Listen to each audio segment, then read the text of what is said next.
Good afternoon. Today in the studio we have Dr. Sharad Kale with us.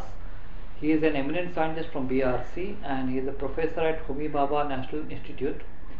He is well known for his Nisargruna technology, which is a technology for creating energy out of waste. So Dr. Kale, tell us about your technology that you have developed here in BRC and how you have implemented this for the benefit of society. Good afternoon to you, sir. Good afternoon. Thank you very much for calling me in your studio and allowing me to talk to the audience on the subject which is very close to my heart. The Nisargruna project.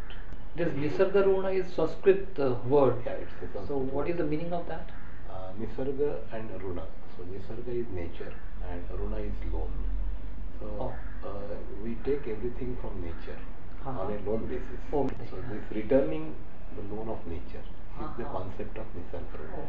Nature gives us so much. Nature gives us in various forms. Nature gives us food, nature gives us water, nature gives us air, which are all essential things for our life. But while accepting these things, we generate several resources which we term as waste. The banana is brought to you in such a nice manner, in a very packaged, very nice package. Probably nature is a very good packer. And this packing is done in such a way that you can eat banana with dirty hands also. But when you eat banana, the skin becomes a waste. Whereas the skin is a resource. Without skin, banana would not have reached you. And if we don't process the skin, then tomorrow's banana will not have a skin. I see. How do you process the skin? So to process the skin, we have to go through again a perfectly biological process, which is happening for ages on this earth. And that is, the process is called biomethanation. Biomethanation is a law of nature. And if we, for example, there is a lot of people who want to burn their waste. According to me, it's a crime made against nature, because you can process it by burning, you can still return the elements back to nature, but that will be in such a wrong way, because maybe carbon and oxygen can go properly into the carbon dioxide and that level, but all other essential elements will also get oxidized, and that is to bring them again in the form back to the form which is useful, biologically available. It will take few hundreds of years. About 100 years ago or 200 years ago, when population was some 1 billion or maybe 1.5 billion, all these things were possible. But now we are 7 billion people. And that's amazing that just 100 years back we were 1 billion and now we are 7 billion. And that's why this has become more important. Statistics will surprise you. Today we are 7 billion people. We need, if we want to feed every person satisfactorily, that is just two times meals, food, and probably the shelter and his clothes requirement, then we need 1.4 Earths today. 1.4 Earths today.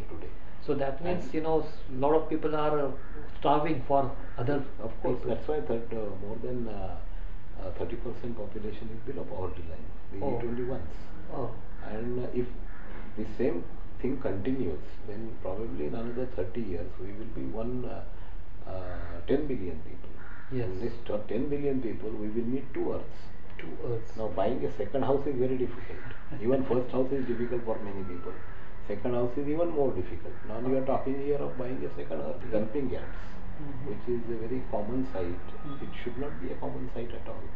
But municipalities, they say that they have no option and they have to collect the waste and throw it onto the dumping yard. In Mumbai, you will be surprised, we generate something like 7,000 metric tons of waste. One city and alone? Mumbai is only 1%. So think about the entire country. And that is the kind of waste we are talking. We at one side our farmers are getting organic manure. Organic manure, we are increasing the height of dumping yard. On dumping yard, Mumbai, I give one statistics, we have 160 hectares of land of Devanar, where there is 40-meter height of dump. So just imagine how much of volume is packed there.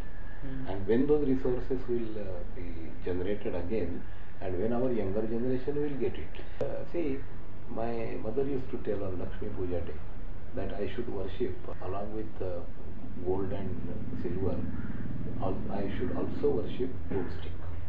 Broomstick. Broomstick. She used to say Lakshmi and Alakshmi, who are twin sisters. Twin sisters. And they are not only twin, they are coexisting.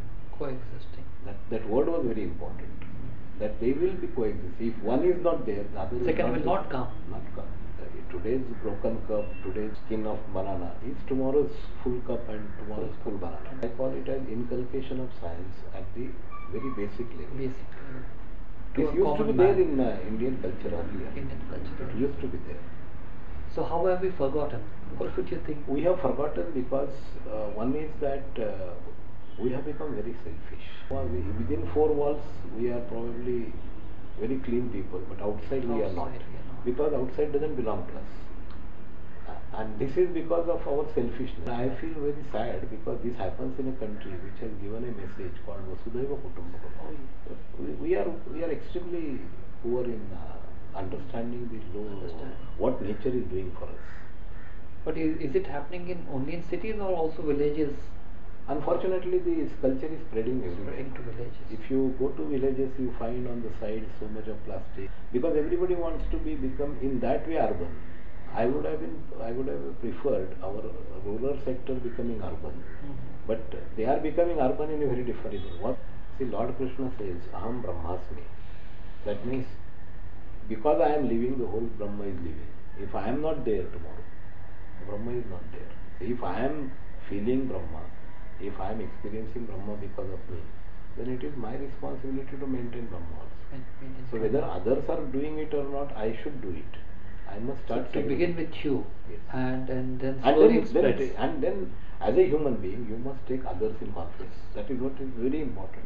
See, it will have to be a kind of movement, people's movement. It has to be a movement, but it has to begin with you. It has to begin with you. We cannot wait that somebody else will start it.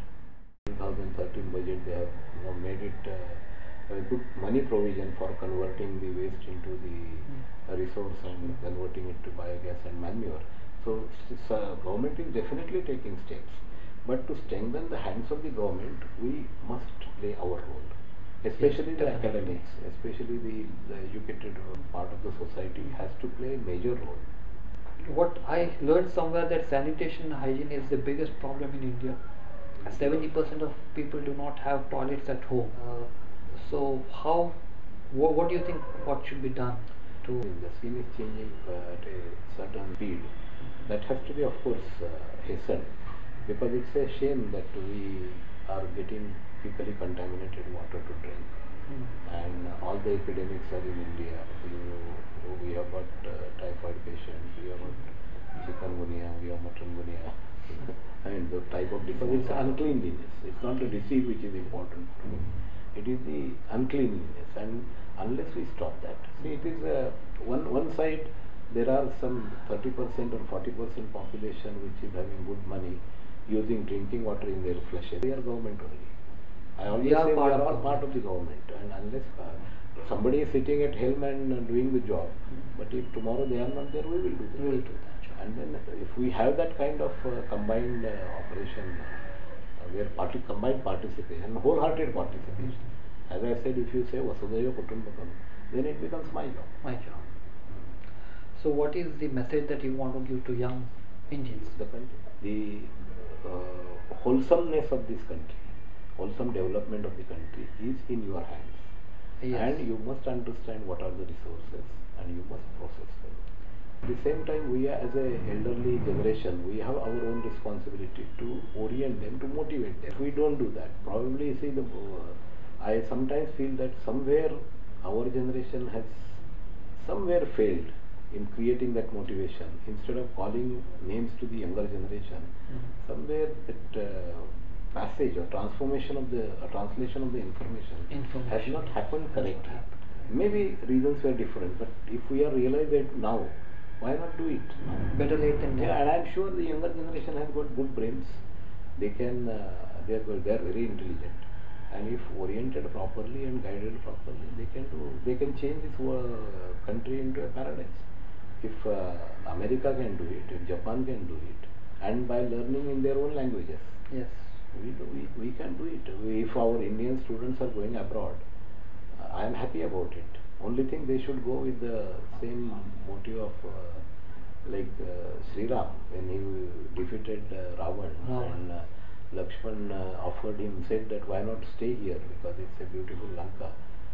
Then what he said was such a touching thing. He says, Api Swarnamai Lanka, Name Lakshmana Rochate. Hey Lakshman, this golden Lanka doesn't attract me. Janani Janmo Bhumishya Sargadapi Gariyasi. My own world, my own mummy, my own mother, and my own country, they are better than heaven for me.